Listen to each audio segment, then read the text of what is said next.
زارة حلواني من زارة إن وندرلاند، وهاي تاني حلقة بعمل لكم من كتاب وشاي. طبعا هاي رابع مرة بحاول أصور فيها، بليز هاي المرة أزبطي، بليز أزبطي بليز. اليوم الكتاب اللي نقيت لكم إياه هو كتاب نقيته لعدة أسباب، أهمها إنه أنا عم بمر حاليا بضغط امتحانات رهيب، وجد يعني تعرفوا كيف الوضع بيكون بالامتحانات وكيف ستريس وهاي. فهذا الكتاب لما قرأته أعطاني روحانية بطريقة حلوة، أعطاني إحساس مختلف.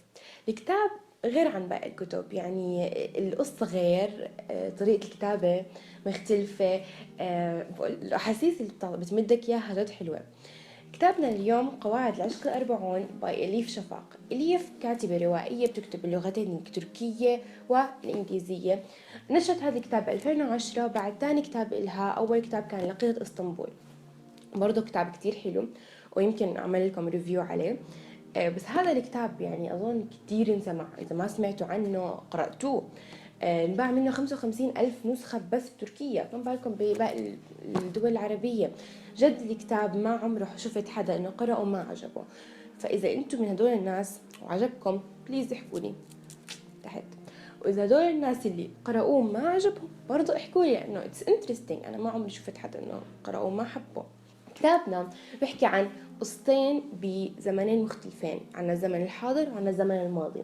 الزمن الحاضر القرن الحالي، والزمن الماضي القرن 13. هدول الزمنين بيشتركوا بسمة انه التنين عصرين فيهم كتير صراعات، سواء دينية سواء سياسية، والاشخاص اللي عايشين فيهم بيكونوا عندهم كتير خوف لدرجة انه بس بدهم الحب كان بهدول الزمنين هي القوة العظمى لهدول لتكون إنسان أكثر فعالية في المجتمع، إنك بحاجة للحب عشان تكون عايش في دور الزمنين.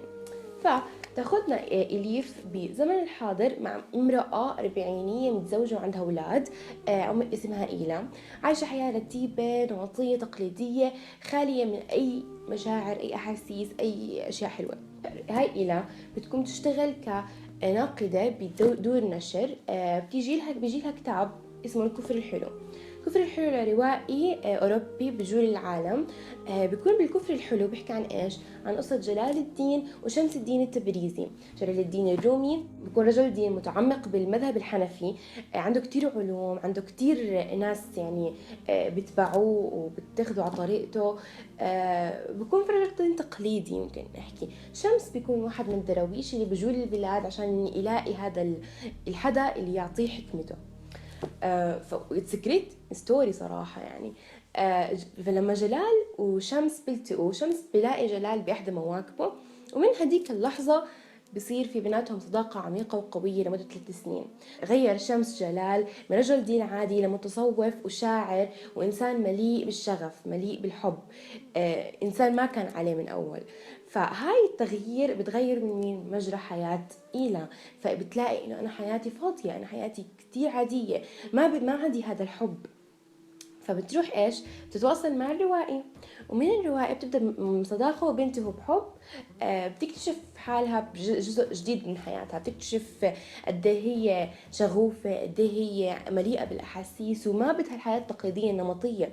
فبتروح بتلجأ للرواية لتلاقي هاي النمط من الحياة. تلاقي كمان إيلا عن طريق قواعد العشق الأربعون اللي كتبها شمس وجلال، فبتعكس على حياة إيلا. فحيث هلا قواعد العشق الأربعون بدي أحكي لكم إنه كتير حلوة، يعني حطيت لكم اللينك تحت تقرأوها. القواعد هذولا قعدوا 40 يوم يكتبوها كل يوم قاعدة. بتحكي عن كوامن النفس البشرية، يعني مو بس رولز الحياة، لا، رولز كيف نشوف الحياة، رولز كيف نحب الله، نحب ذاتنا، نلاقي السلام الداخلي. أنا اللي لقيته إنه هاي هي كل المضمون للقواعد، إنه كيف الواحد يلاقي سلامه. فحدا شبهنا شوي بالراهبنة المسيحية والبوذية، بس جد يعني أقرأ لكم واحدة. لا يوجد فرق كبير بين الشرق والغرب والجنوب والشمال، فمهما كانت وجهتك يجب أن تجعل الرحلة تقوم بها رحلة في داخلك، فإذا سافرت في داخلك فسيكون بوسعك اجتياز العالم الشاسع وما وراءه.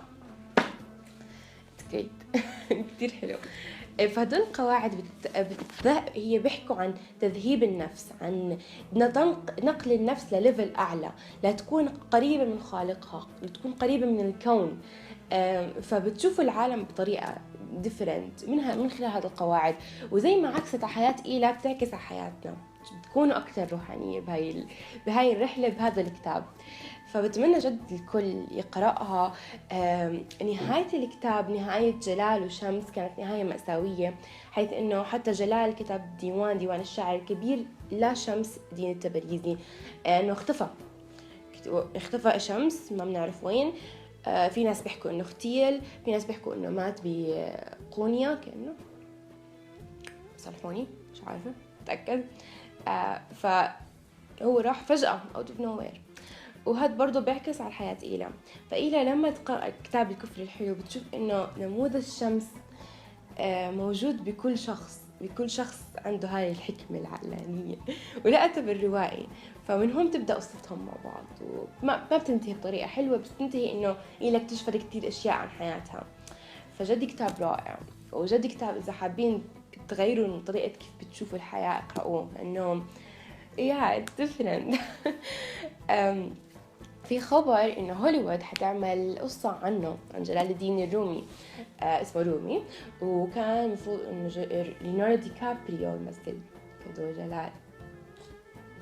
بس I'm sorry ladies, it's not gonna happen. إنه ليوناردو اعتذر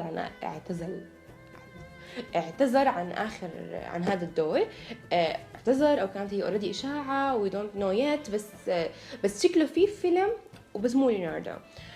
so we're hoping إنه هوليوود تكون زبطت الفيلم، لأنه هوليوود عندها ماضي سحيق معنا، بس who knows, maybe it will be a good one. إن شاء الله يكون عجبكم هذا الفيديو. سوري إنه كان الفيديو قصير، بس لأنه أنا هلأ فايقة من اليوم.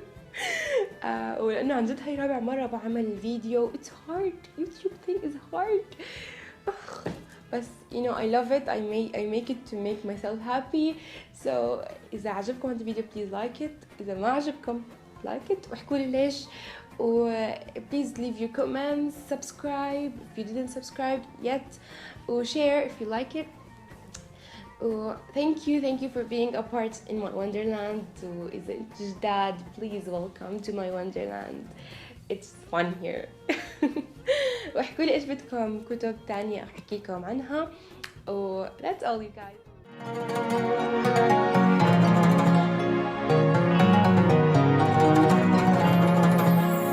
وكان قلبي خاليا قبل حبكم، وكان بذكر